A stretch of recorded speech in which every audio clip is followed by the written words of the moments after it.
শোবিজের তারকারাও।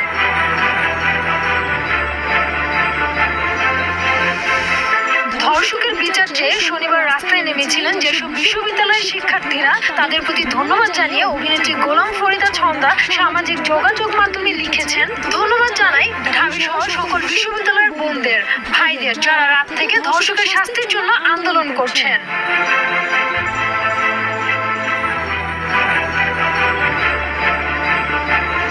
চিত্রনায়ক রুবেল জানান, স্কুল কলেজে কারাতে শিক্ষা রাখা উচিত। ছেলেদের আগে নারীদের এই শিক্ষায় শিক্ষিত হওয়া বেশি দরকার।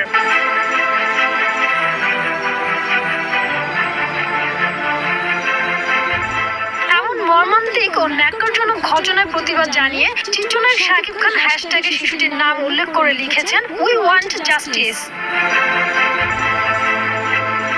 গান গাওয়ার পাশাপাশি সমাজের যে কোনো অন্যায়ের বিরুদ্ধে